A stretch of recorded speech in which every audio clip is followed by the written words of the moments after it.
Good morning. I'm just going to analyse a game played by Nezhmetdinov. Rachid Nezhmetdinov was an international master, probably the strongest international master that ever lived. He was unlucky not to become a grandmaster, and he was known for his brilliant attacking play. And I was reminded of this game the other day when I was analysing the game between Ivanchuk and Shirov. So yeah, I thought I would look at this. It's really fun. Okay, so E4, knight C5. Yeah, this is all kind of standard stuff. The old Sicilian variation, as it's called. Plays an open Sicilian. Yeah, he's not looking to play any kind of anti-Sicilian or anything. Yeah, this accelerated dragon. Oh yeah, accelerated dragon. Yeah, it's good, but it can lead to good attacking play for white. But white just carries on with normal development. Bishop to G7. So I'm going to switch off the analysis to attack the knight. When I say analysing these games, I don't really like to go through the engine lines, and I'm not in the business of pointing out every single possibility for both sides. And of course, I can make mistakes. I'm only human, and it's just my personal opinion. I really encourage you to study the game yourself. You can find it on chessgames.com, or you could put the opening into the Lichess database, Masters database. You find it, or there are a bunch of good videos of this game on YouTube actually, because it's one of Nezhmetdinov's best games, and yeah. So yeah, when I say analysis, I mean looking at the game and giving my opinion of what's going on. So he develops the bishop to support the knight, and yeah, defending at the same time, and also it takes control over the important b6 square in case the queen decides she wants to come to b6. It's no less likely with that bishop there. So a further attack on the an attack on the e4 pawn, and yeah, bishop to c4 in a moment. So he's developed another piece. Great, you can't argue with that. In a moment, white can play queen to d2, and then he's free to castle on both sides. So black can castle kingside now. Then he has to play the pawn, move the bishop, move the queen, and that's 1, 2, 3, 4 moves, and his development's completed. White can be completed with his development in 2 moves. So white obviously has advantage in development. Just worth knowing. So castles. Yeah, seems that when he's spent so much time gaining an advantage in time, it seems there might be a bit of a waste to pull the bishop back. I think he doesn't want it to be that black can play e6 with a tempo, and then maybe he can play d5 and break up in the centre more easily. As it is now, he has to work a little bit harder for that. Yeah, so he attacks the bishop, but wait a minute, can't that knight just be taken? Yes, that knight can just be taken, and indeed that knight is just taken. So, but then, of course, Nezhmetdinov's opponents, I can't remember his name. That makes it hard sometimes to find the games I want to analyse, because I just remember Nezhmetdinov and the motif of the game, and that can make them hard to track down. But I managed to track this down because it's one of his most brilliant games. Something begin with an O. I can't remember exactly what. But anyway, takes the knight back, and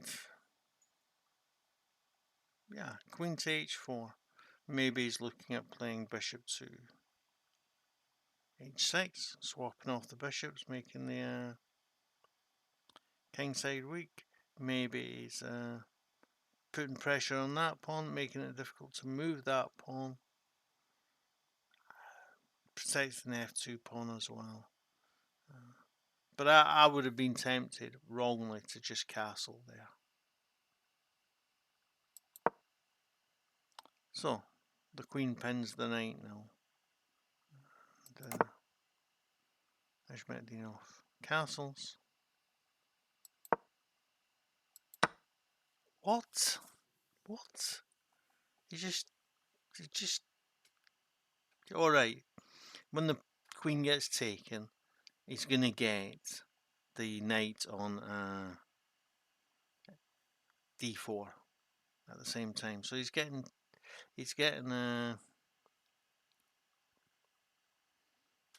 two pieces for the queen. So it's another example of a sacrificing the queen for two pieces, which is why I thought about it when I was looking at the game from Ivanchuk. This is a brilliant example, not the only one. Nezhmetdinov was one of the trainers of Mikhail Tal. Really interesting bloke, Nezhmetdinov. He was a Tatar, which is a ethnic minority Muslim in Russia, even although he was born in Kazakhstan.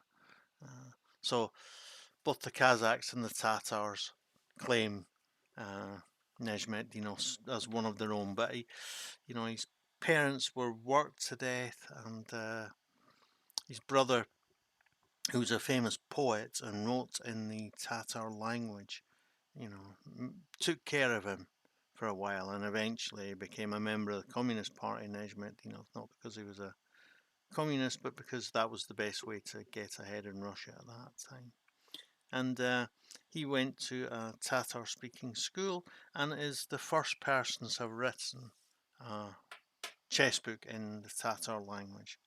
But also, since he was born in Kazakhstan, the Kazakhstanians like to claim Rachid as one of their chess heroes. And indeed, he's one of my chess heroes because of his beautiful attacking play, as we see by this sacrifice. So, yeah, knight to e2 check.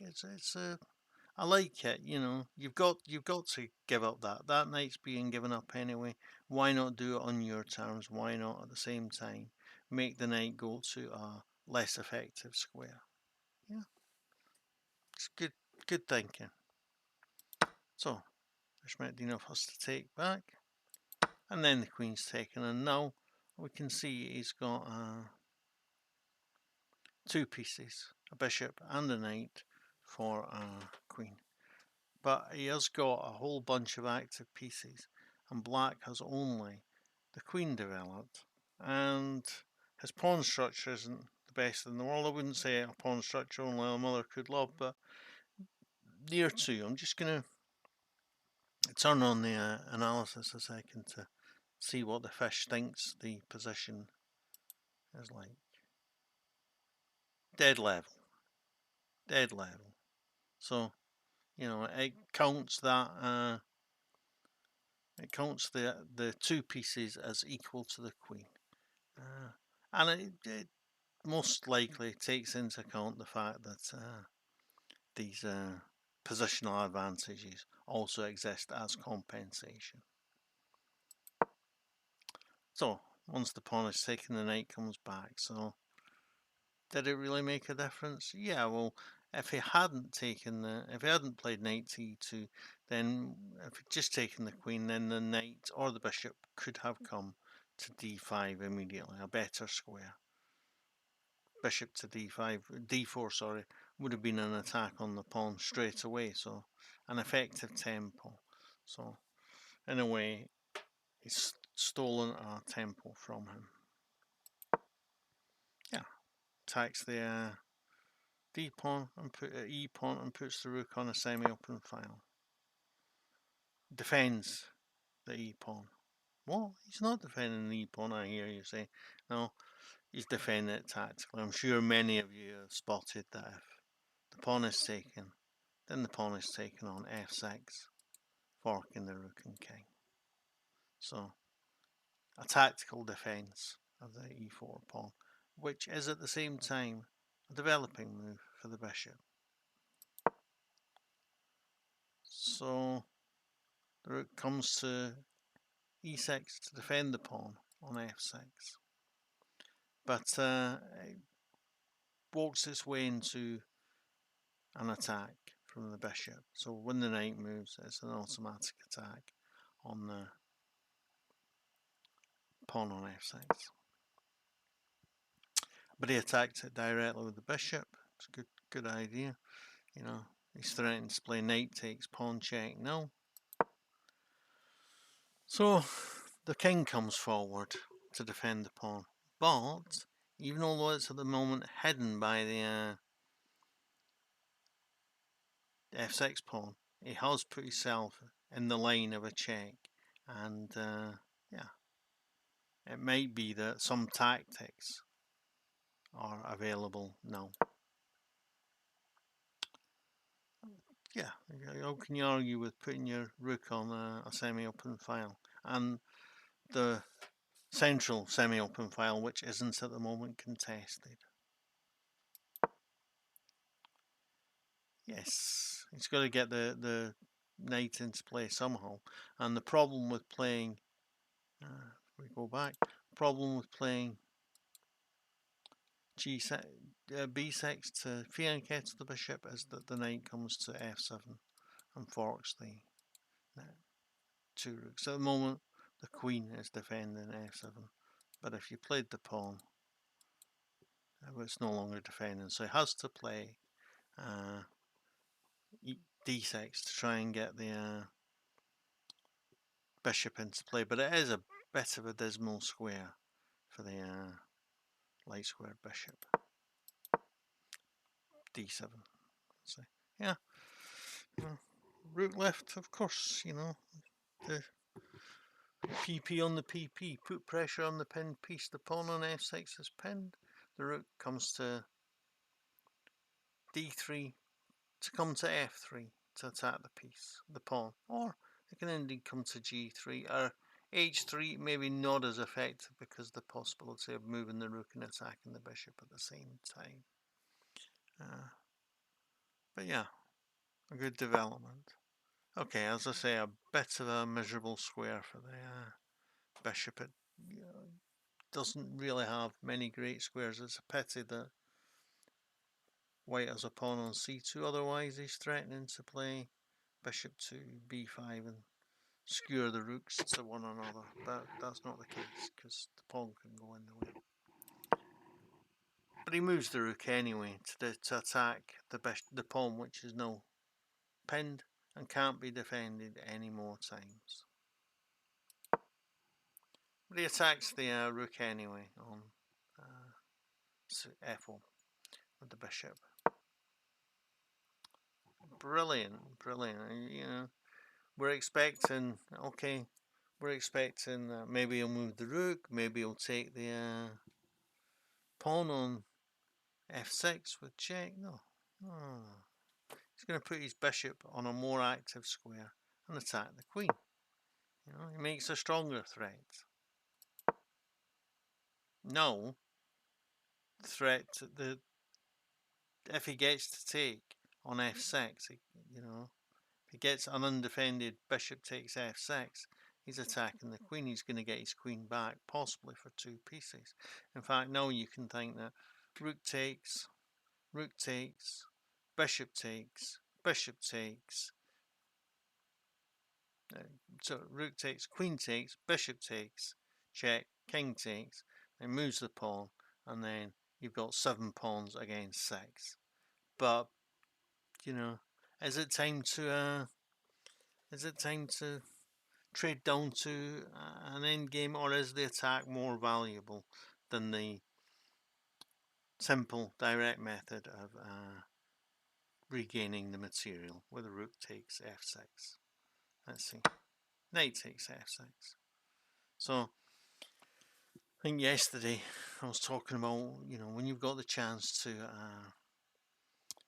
take and say check, or take and have a discovered attack, that is often best to have the discovered attack. But wait a minute, the rook on f1 is hanging. Yeah, but this is an attacking player. He doesn't bother himself about that. Yeah, a good move. He's threatening now to take the rook on f3, which might be the more effective rook.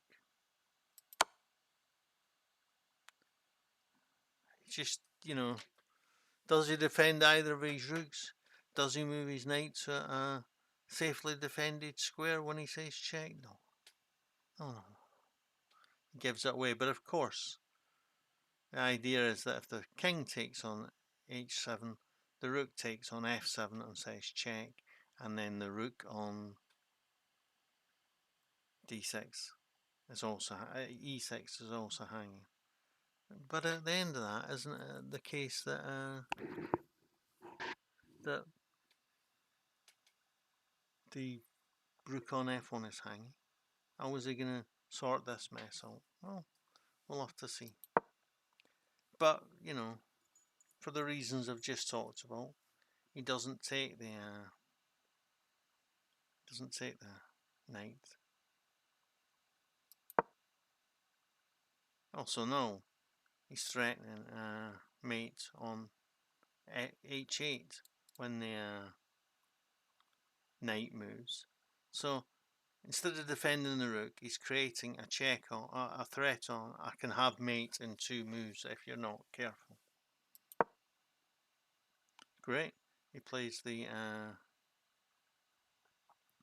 rook so that he can have rook to h5 to defend, or bishop to h5.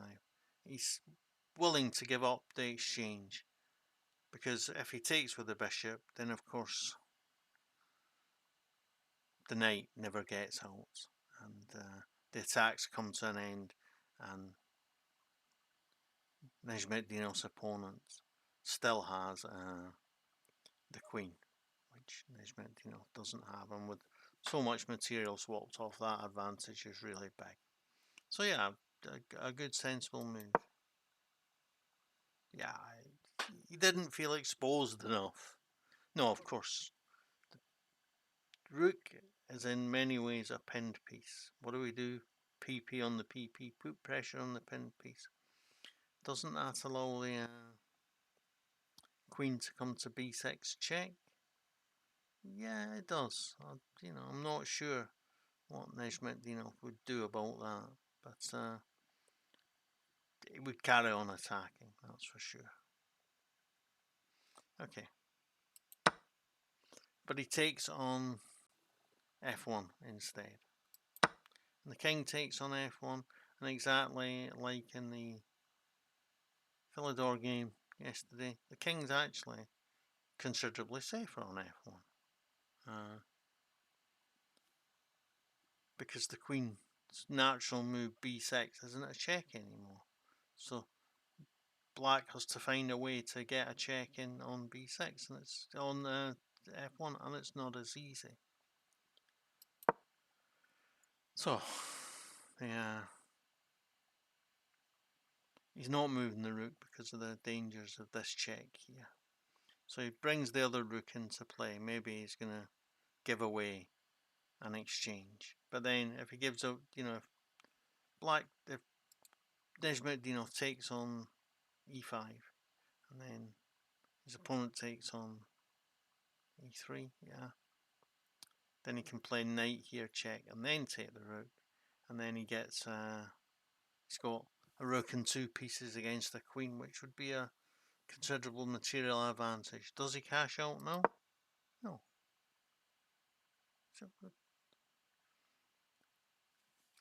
So why doesn't he cash out? Because he wants to keep that bishop on its lovely attacking diagonal, of course. And yeah, that rook didn't really have any realistic threats from c8 other than to take the bishop on f3, and then he's going to end up getting 2 pieces for his rook, which will be an advantage. Yeah, desperation. Just trying to create some counter playing chances. Maybe he thinks he can play a5 and then a4 to trap the bishop, and if Nezhmetdinov tries to make it space for the bishop by playing a3, then the pawn on c2 will be hanging, and then a counter attack will be happening. Yeah, there's threatening to take the pawn on f7 with bishop or knight. So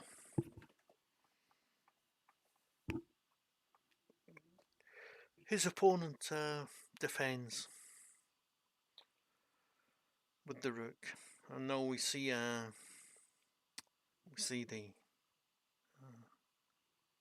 beautiful denouement to the game.